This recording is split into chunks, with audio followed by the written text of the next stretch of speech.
Bonjour à tous, ici Calligraphic Design et bienvenue aujourd'hui pour un deuxième tuto Cinema 4D.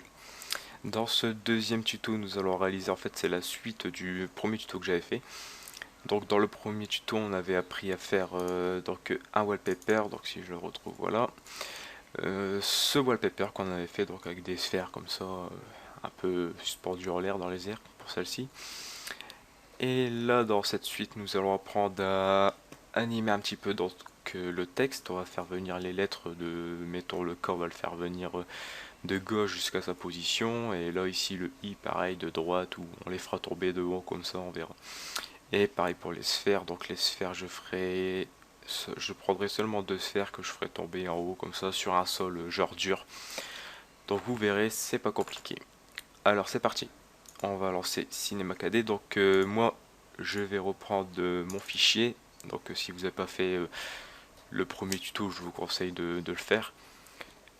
Comme ça, je vais éviter de tout remettre, sinon ça va faire une vidéo trop longue et ça va vous prendre la tête. Donc c'est parti, on peut tout lancer. On va commencer par supprimer une sphère, donc la plus petite, la sphère 2, donc, qui était dans notre ancien projet. Et les autres, on va les cacher. Donc colonne vue, hop, on met les croix pour que ça se cache. Alors ensuite, le but va être de faire venir les lettres. Donc par exemple, elles vont être tous cachées, on va les faire venir comme ça, hop. Mettons le G, on pourra le faire venir de haut en bas. Mais d'abord, donc une petite astuce, ça va être de noter toutes les positions de toutes les lettres. La position, c'est quoi? Ça se trouve ici dans les coordonnées. Vous voyez position, taille, rotation. Donc la taille, c'est la taille. La rotation, c'est si je veux faire une rotation d'une pièce. Donc voilà, ça c'est une rotation. Vous voyez que tout ici a été modifié. Je remets normal. Et la position, c'est la position où elle se trouve dans tout la zone de travail. Alors ensuite, donc j'ai pas de termes scientifiques pour vous expliquer, j'explique avec ma manière, quoi, que j'ai un peu compris.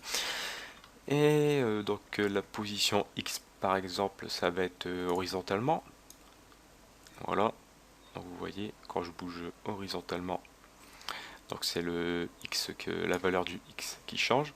Si je bouge verticalement, donc je vais appeler ça verticalement ou profondeur peut-être, c'est un profondeur, on va appeler ça comme ça si je veux mettre plus loin, c'est la profondeur. Bon, donc c'est la position Z qui va changer. Voilà, je vais me remettre pour pas perdre mes valeurs.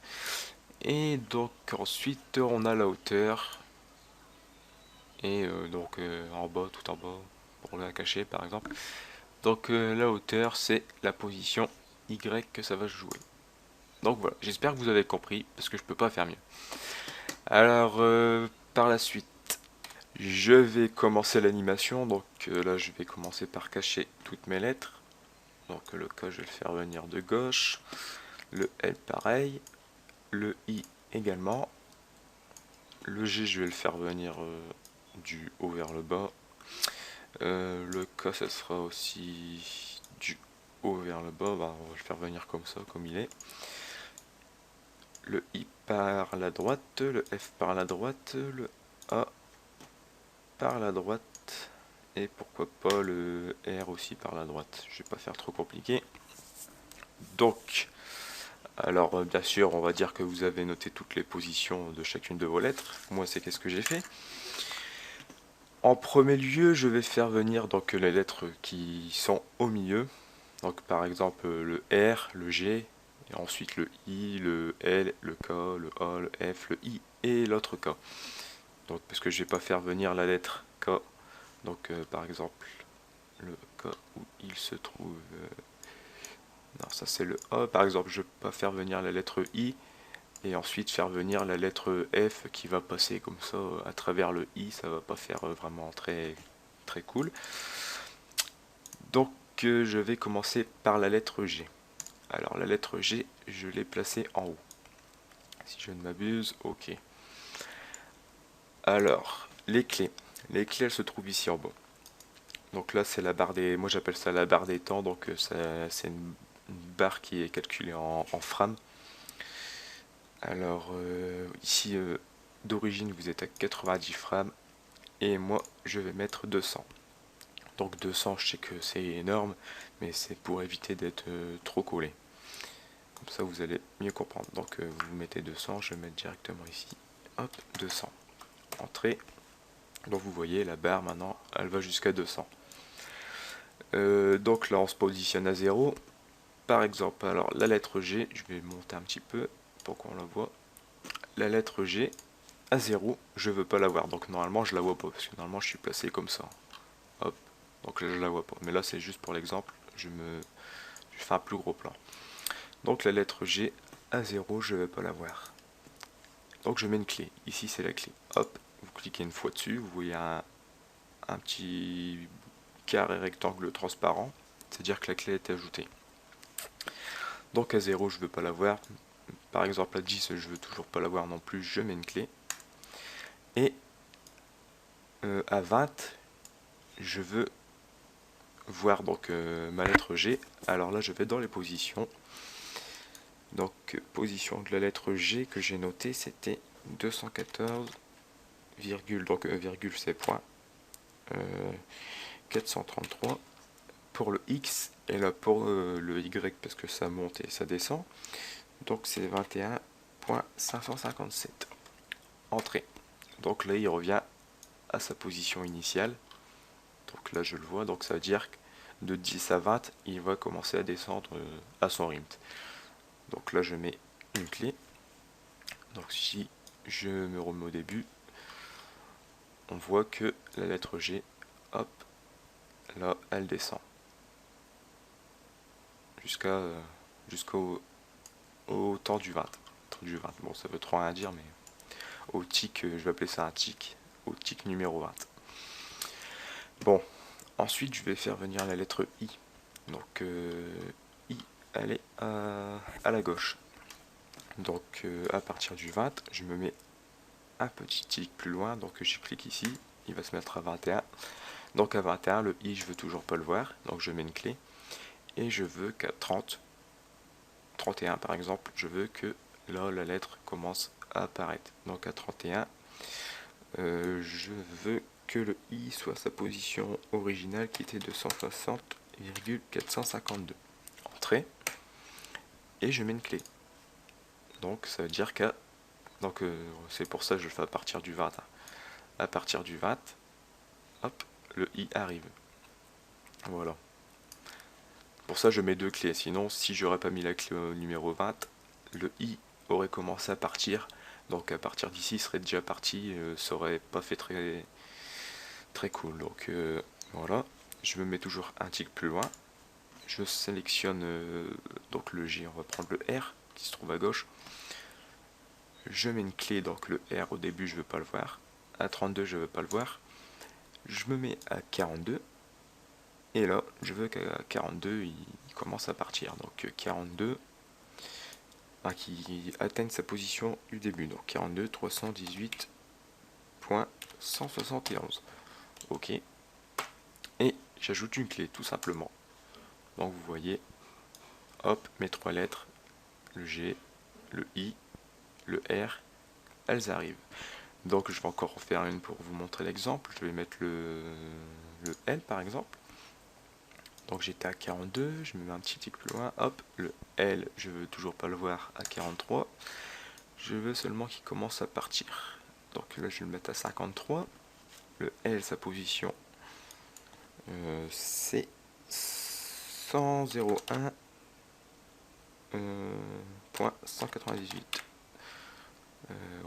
198, ok, et je mets une clé. Donc voilà pour le dernier exemple. Voilà qu'est-ce que ça donne. Vous voyez, c'est très simple. Donc la suite, je vais le faire en vitesse et je reviens tout de suite après. Alors maintenant que notre animation est terminée, donc je vais vous la montrer. Donc, je vais zoomer un petit peu, hop. Je vais la lancer. Voilà qu'est-ce que ça donne. Donc là c'est assez simple. Maintenant la seule chose qui nous reste à faire, c'est qu'on va commencer par nos sphères. Donc je vais les faire... Oups, c'est pas ça, ma sphère s'il te plaît. Voilà. Je vais les faire tomber donc du haut jusqu'au sol. Alors là je vais me placer un peu comme ça. Je prends la plus grosse sphère et puis je la mets sur la gauche, voilà. Hop. Et pareil comme pour le texte, je vais la mettre tout en haut. Donc par exemple, là je vais rajouter encore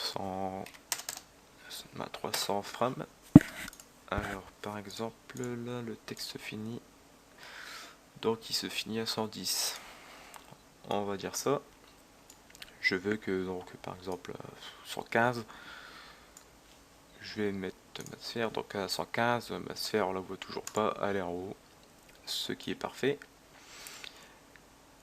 Et par exemple, donc à 117, je mets 110, j'aurais pu mettre 115, je l'ai laissé sur 115 par exemple, mais bon là c'est juste pour que ce soit plus clair.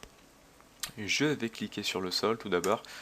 Donc comme je veux que la sphère tombe sur le sol, il faut que le sol soit dur. Car là si je fais tomber ma sphère, donc je vais essayer de vous faire un exemple. Si je mets, donc déjà pour faire tomber la sphère, il faut faire clic droit sur la sphère, euh, propriété dynamique, dynamique décor. Là vous cliquez dessus, donc là je vais laisser assez simple, je vais essayer de toucher à rien, le minimum quoi que je vais toucher. Donc là je touche à rien d'ailleurs même. Et je me mets par exemple ici à 99, voilà, ma sphère elle tombe, donc vous voyez elle traverse tout, c'est pas qu'est-ce qu'il me faut. Donc là je me remets à 115, je veux que mon sol soit dur, donc c'est le sol numéro, donc c'est le sol tout court.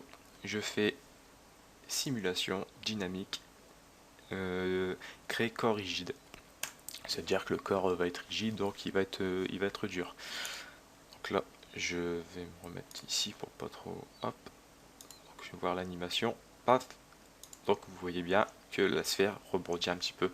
Donc on peut régler aussi pour la sphère, donc les rebonds et tout, ça se trouve dans la dynamique. Non, c'est dans la collision. Donc si vous voulez des plus grands rebonds, donc je vais essayer d'en mettre... c'est pour le fun hein, que je fais ça. 205%, je sais pas trop ça va donner quoi. On va essayer quand même. Donc ouais, il veut pas me la retirer maintenant.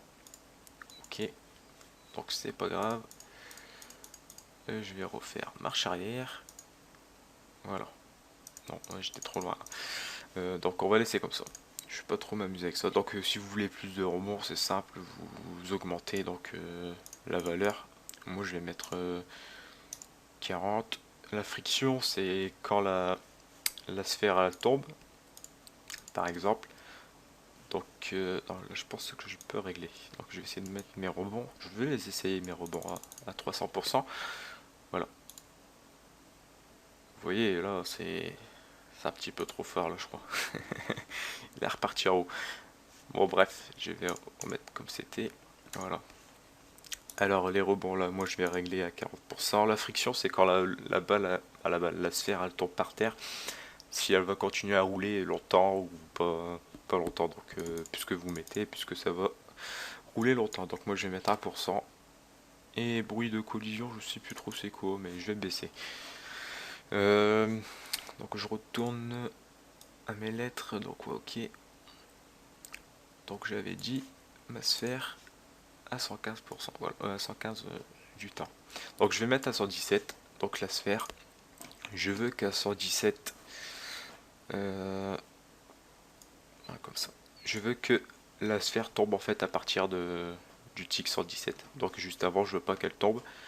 Mais comme ça a peu mal réglé dans Cinema 4D, je suis obligé de le faire comme ça. Donc regardez bien, vous cliquez sur sphère et sur ce petit icône là de dynamique collision.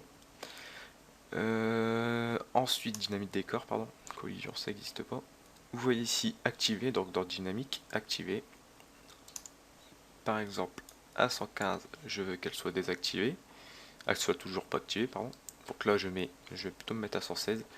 Hop, je clique ici, donc en maintenant contrôle, ça me met une petite clé en vérité. Donc là, c'était, vous voyez, là, j'essaie de refaire un petit retour en arrière. Là, c'était la clé normale que j'avais mis ici avec cette icône. Et là, c'est en ayant cliqué sur CTRL plus clic gauche de la souris, ça m'a mis une petite clé. Et je vais me mettre par exemple à 120, cliquer sur activer et pareil, CTRL, clic gauche de la souris. Ça m'a remis une deuxième clé. Donc là, à partir de là, c'est toujours désactivé et là, ça va s'activer. Et donc, je vais essayer de faire un exemple. Donc, on va se regarder encore l'animation. Hop. Vous voyez, la sphère, elle tombe pas mal, elle rebondit, donc elle roule un petit peu. Donc ça sera à vous de régler un petit peu où vous voulez qu'elle tombe. Parce que par exemple, là, si elle continue à rouler, elle va foncer dans le texte. Et le texte n'est pas non plus encore rigide. Donc ça, ce sera pour plus tard. Là, je vais laisser ça comme ça. Voilà. J'aurais pu mettre un peu plus de friction peut-être. Mais bon, c'est pas très grave. Soit après, vous diminuerez avec d'autres logiciels la durée de la vidéo. Sinon, elle peut rouler très longtemps. Ensuite, la sphère 2. Donc maintenant, je vais faire la sphère 2. Je clique ici sur la croix pour la faire apparaître. Hop, je vais bien me placer. Donc la première, je sais plus, elle s'est tombée où à peu près. Elle est tombée au top là. Donc je vais mettre. Vous voyez, la première, je l'ai mis trop contre le texte. La deuxième, je vais la mettre plus par là. Voilà. Et je vais la monter en haut pour la cacher. Alors, la première, elle tombe. Donc là, ça bug un petit peu. Je sais pas pourquoi. Ouais, voilà. On va dire que je vais pas faire trop le gourmand. Je vais dire que quand elle arrive au milieu, je veux que l'autre elle commence à tomber. Donc ici, je mets une clé pour dire que à partir de là, elle a tout le temps été cachée avant. Je vais me mettre un peu plus loin, donc là. Et là, c'est pareil. On refait clic droit sur la deuxième sphère. Propriété dynamique, dynamique décor. Ok, donc je fais pas un duplicata parce que sinon ça va pas le faire. Je préfère vous le montrer comme ça. Donc on va faire à peu près le même paramètre, 40. Bon, on avait mis 6%, je vais modifier par la suite. Hop, 6. Bon là, c'est pas vraiment important. Et voilà, donc maintenant, je me remets sur dynamique. Alors je veux qu'à partir de là, par exemple, ça soit pas activé.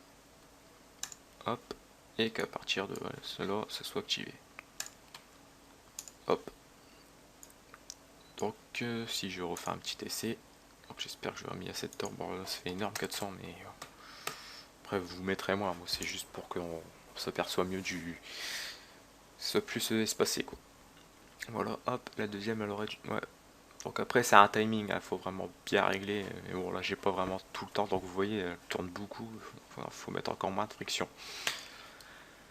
Donc voilà, ça c'était pour les corps. Donc vous inquiétez pas si ça bug un petit peu de moi. Cinema 4D est pas au top de sa forme. Vous voyez là les sphères elles s'affichent même pas. Bon. Je vais réessayer l'animation globale. Donc on regarde qu'est-ce que ça donne. Voilà, les sphères qui tournent, paf, et paf. Voilà. Donc ça donne ça pour notre petite sphère. Et ensuite, donc là on est arrivé à la fin, donc ça c'était pour l'animation. Donc si je fais ça, hop, j'essaie de vous faire un petit rendu peut-être. Donc là c'était le rendu est réglé donc avec le fond d'écran. Là par la suite je vais vous expliquer comment le mettre au format vidéo. Donc sinon là vous allez avoir encore un fond d'écran, c'est pas qu'est-ce qu'on veut.